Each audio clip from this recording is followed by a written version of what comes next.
The air in Ouagadougou is heavy tonight, not with smoke, not with sirens, but with silence. That dangerous kind of silence that comes before history changes its course. Somewhere inside the presidential compound, the youngest leader in the world, Ibrahim Traoré, stands at his desk reviewing the latest intelligence brief. A phrase keeps echoing through the classified pages: Plan B activated. For most of us watching from afar, it sounds like something out of a Cold War thriller. But for the people of Burkina Faso, it's a chilling reality. A phrase whispered in embassies and intercepted cables suggesting that when sanctions, propaganda, and pressure fail, other darker tools are set into motion. Burkina Faso has become the epicenter of a new African awakening, a small landlocked nation daring to challenge centuries of dependency. And at the center of it all stands a 36-year-old soldier-turned-president who refuses to kneel before any foreign power. His defiance has made him a symbol of hope for millions, and a target for those who fear Africa's self-determination. Something is shifting beneath the surface of global power. You can feel it from Washington to Paris, from the dusty streets of Ouagadougou to the corridors of the IMF. The question is no longer whether Africa will rise, but whether the world will allow it to rise freely. So tonight we ask, can a continent choose its own destiny without permission? Can a leader like Ibrahim Traoré survive defying the global order? And if Plan B is real, what happens when sovereignty itself becomes a threat? Stay with us, because the story you're about to hear may change the way you see power, independence, and Africa's future forever. If you believe that the truth is more powerful than fear, subscribe now and stand with those who refuse to bow. It began as a whisper. 3 words buried deep in an intercepted diplomatic cable: Plan B activated. No signature, no location, no timestamp.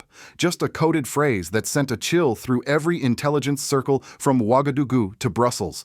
At first, many dismissed it as rumor, but soon the pattern became too deliberate to ignore. Flights rerouted without explanation.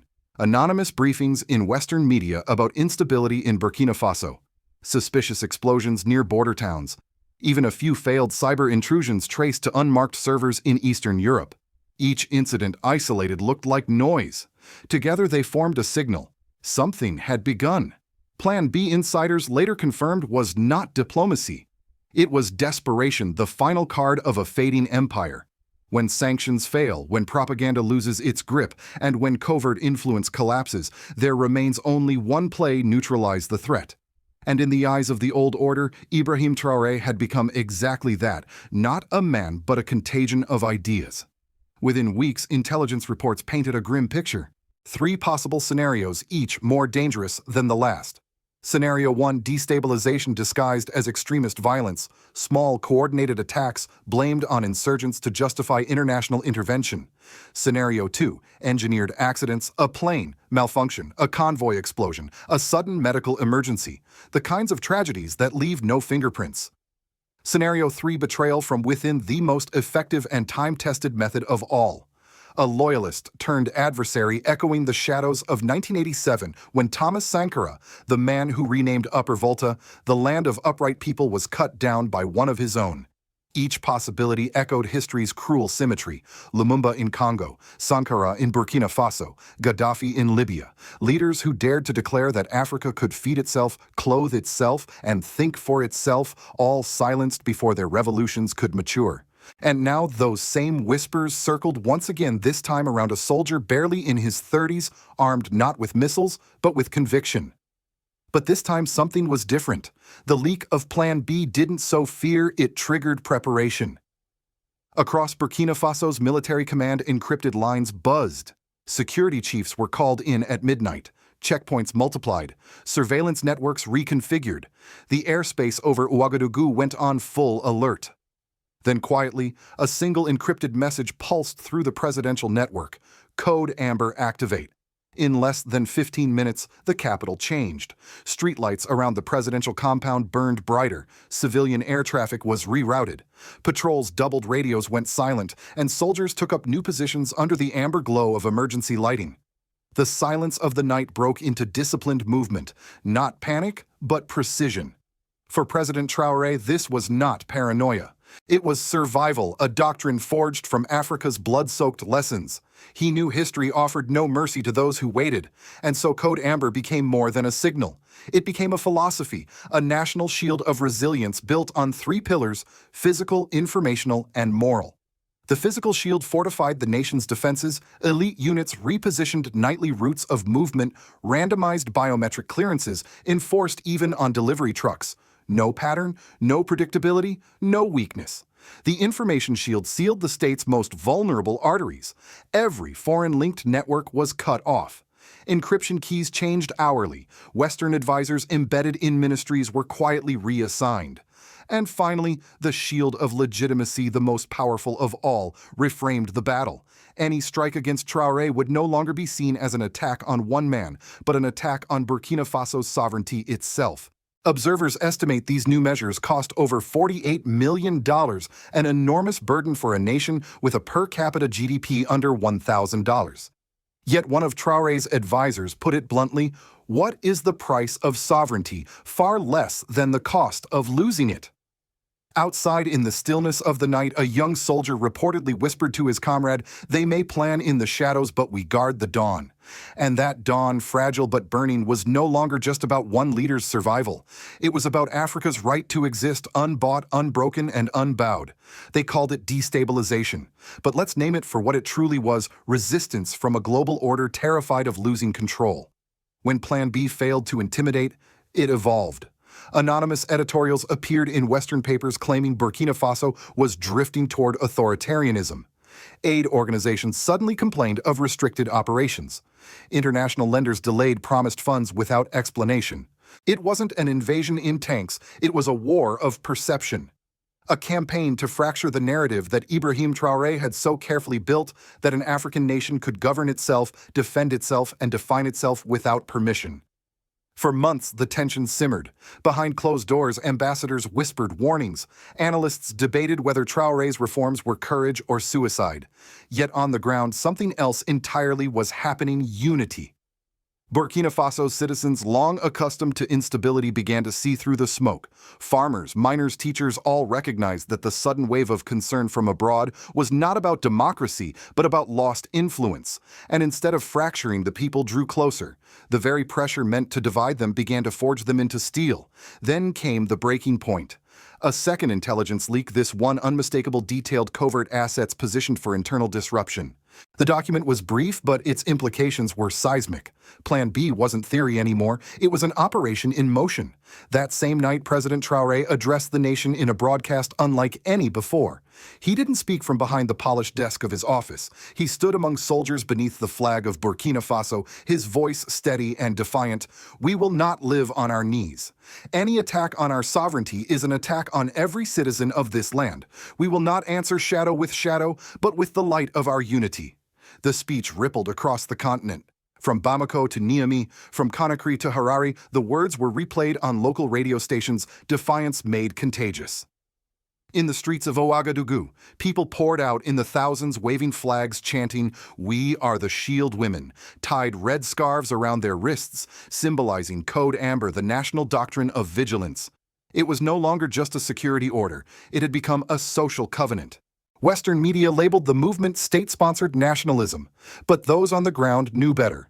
A mechanic named Salifu summed it up to a reporter: "They tried to scare us with their plans, but all they did was remind us who we are."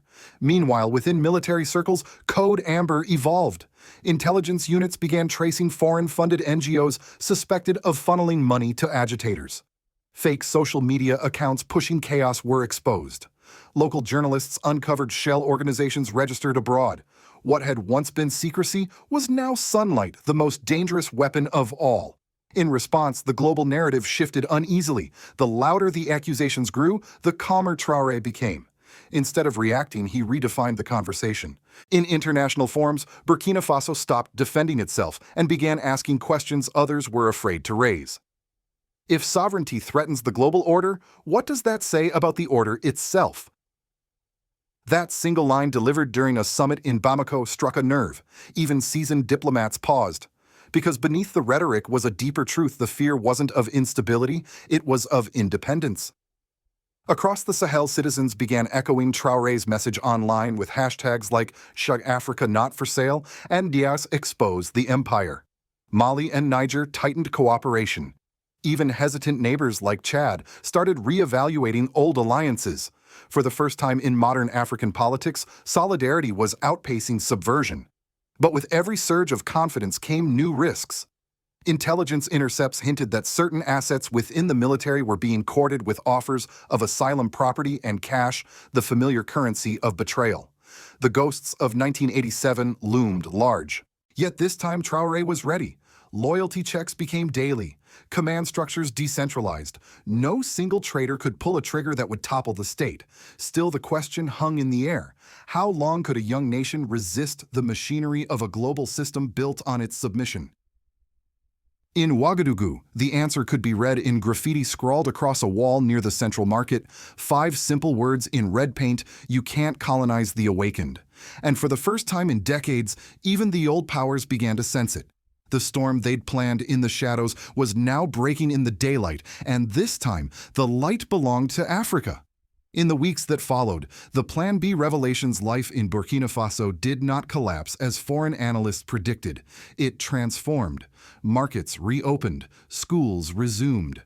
But beneath the surface, something deeper had shifted the relationship between the government and its people. For decades, citizens had seen their leaders as distant figures behind walls of privilege.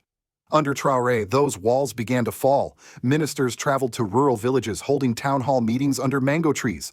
Soldiers helped repair wells instead of guarding checkpoints. The idea of sovereignty was no longer a speech in the capital. It was becoming a lived experience in every province. Traoré called it resilient independence. He believed sovereignty was not just a military posture but a social contract, a daily promise between the state and the citizen. And to honor that promise, he redirected the country's resources in ways that no IMF planner could have imagined. Over $600 million in new gold revenues were poured into building schools, irrigation canals, and rural clinics. Teachers received the first pay raise in a decade. Local cooperatives were given microgrants to grow food instead of importing it. In a single year, Burkina Faso planted over 40 million trees to restore its fragile Sahel soil, a quiet revolution of dignity taking root in the dust. At first, skeptics in the West dismissed these gestures as populism, but soon the numbers told a different story. Unemployment began to fall. Domestic investment rose by 30%. And a survey by the National Institute for Civic Studies found that public trust in government had reached its highest level since independence. For Traoré, this was the real counterattack to Plan B. Not bombs, not speeches, but legitimacy. He understood that a nation cannot be overthrown if its people refuse to surrender. And so while foreign media spoke of militarization, what was actually unfolding was the civilianization of sovereignty, a movement that turned ordinary people into guardians of the state. Farmers in the north formed volunteer surveillance units reporting unusual cross-border movements.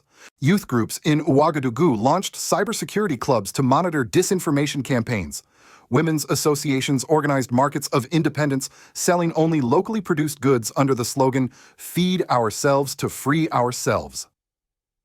This spontaneous civic energy began to redraw the lines of politics. Parliamentarians who once relied on party patronage now competed on one issue alone: who could deliver the most tangible benefits to their community. Corruption, long a chronic illness, suddenly carried a heavier price. In several ministries, senior officials were dismissed for failing transparency audits, and their replacements were chosen by local councils rather than by decree. Foreign diplomats, unnerved, tried to re-engage. Aid agencies returned with proposals for partnerships, this time under stricter national oversight. But the tone had changed. As one observer from the African Union noted, they are no longer begging for development. They are designing it. The transformation wasn't without pain. Inflation surged temporarily as subsidies were restructured. Bureaucrats accustomed to foreign contracts resisted the new order. Yet even amid hardship, the sense of ownership endured. Citizens spoke of our mines, our roads, our schools. It was as if a nation long treated as a project had finally remembered it was a people. In cafes and bus stations, conversations turned from survival to purpose. If we fail, an old shopkeeper told a reporter, we fail as owners, not as victims. And that makes all the difference. By mid-year, analysts quietly admitted that Plan B had achieved the opposite of its intent. Instead of toppling Traore, it had welded Burkina Faso into a single political organism, one where leadership and loyalty were no longer divided by privilege but united by identity. The coup they feared never came, because in the end, it is impossible to overthrow a government that has already become its people. While Ouagadougou was learning to breathe under pressure far away in Washington, Paris, and Brussels, the atmosphere was very different. In the quiet corridors of think tanks and foreign ministries, a single question echoed: what do we do about Ibrahim Traoré? For Western policymakers, Burkina Faso had become an unsettling paradox. Here was one of the poorest nations on earth, cut off from major aid flows, defying sanctions, rejecting IMF conditionalities, and yet somehow its economy was stabilizing its people, rallying its government, holding firm. It wasn't supposed to work. Analysts at the Pentagon called it a sovereignty contagion.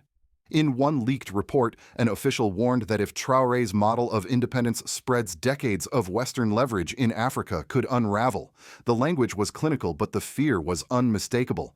In Paris, where the loss of influence in West Africa felt like an open wound, media pundits spoke bitterly of a Sahel rebellion. In Washington, congressional briefings discussed the growing presence of Russian and Chinese actors, but beneath those headlines lay a deeper anxiety: the return of African agency. For decades, Africa had been treated as a chessboard. Its wealth extracted, its policies dictated, its leaders chosen. Now, under figures like Ibrahim Traoré, Mali's Assimi Goïta, and Niger's Abdourahmane Chiani, the pieces were moving on their own, and they weren't asking permission. When Traoré announced the creation of the Alliance of Sahel States (AES), a mutual defense pact with Mali and Niger, it sent shockwaves through global diplomatic circles. One clause stood out: an attack on one is an attack on all. To Washington strategists, it was a small echo of NATO, but with a difference. This alliance wasn't built to project power abroad. It was built to protect independence at home. Together, the three nations controlled vast reserves of uranium, gold, and lithium materials critical to the global energy transition. For the first time in modern history, Africa's most exploited resources were being used as leverage, not tribute. The reaction in Western capitals was swift. The U.S. State Department released statements urging democratic transitions. The European Union suspended trade negotiations pending institutional reforms. Yet outside the formal language, the subtext was clear: the old order was losing its grip. Meanwhile, in the Global South, the response was electric. From Brazil to Indonesia, leaders publicly praised Burkina Faso's defiance. At a BRICS Plus forum in Johannesburg, a South African delegate remarked, "Burkina Faso has done what many only dreamed, replacing dependency with dignity." Even within Western societies, voices began to question the narrative. American veterans, scholars, and journalists who had witnessed U.S. interventions abroad saw something familiar: the pattern of punishment for independence. Editorials appeared in independent outlets asking, if a young African leader builds schools instead of bases, why does that threaten us? For older Americans who remembered the Cold War, it all felt eerily reminiscent: the labeling, the isolation, the fear of losing control over distant lands. But unlike the 20th century this time, the contest wasn't ideological, it was moral. Because Traoré's revolution didn't promise to export an ism. It promised to restore a principle that every nation, large or small, has the right to choose its own path. And that is what frightened the most powerful capitals of the world. For the first time, Africa was not asking to join the table, it was building a new one. From Washington's perspective, that looked like defiance. From Ouagadougou's perspective, it looked like freedom. And for millions watching across the world from Harlem to Havana, it looked like the beginning of something history had long delayed: the day Africa stopped waiting for permission to be free. History in Burkina Faso is not written in ink, it is written in courage. From the ghosts of Thomas Sankara to the defiance of Ibrahim Traoré, the same truth echoes through time: Africa's greatest battles are not fought on the battlefield, but in the shadows of power. And tonight, those shadows are moving again. The question before us is not whether Burkina Faso will survive Plan B, it already has. The real question is whether the world is ready to accept an Africa that stands tall, speaks for itself, and refuses to kneel. Because what began as a whisper in Ouagadougou has become a declaration across a continent. Sovereignty is not rebellion, it is rebirth. But make no mistake, every movement that threatens old empires will face retaliation. The struggle for independence never ends, it simply changes form. And as the 21st century unfolds, the front lines are no longer drawn by borders, but by ideas, the belief that dignity cannot be imported, that freedom cannot be granted, and that leadership cannot be bought. So as we close this story, remember what happens in Burkina Faso is not an isolated drama, it is a mirror held up to all of us. It asks whether power still belongs to the few or finally returns to the many. If you believe that truth is stronger than propaganda, if you believe that a continent can rise without permission, then share this video. Because history is being written right now, not by those who rule the world, but by those who dare to rewrite it. Comment: sovereignty. If you believe that Africa's new chapter has just begun. Subscribe if you believe that courage, not control, should define the next century.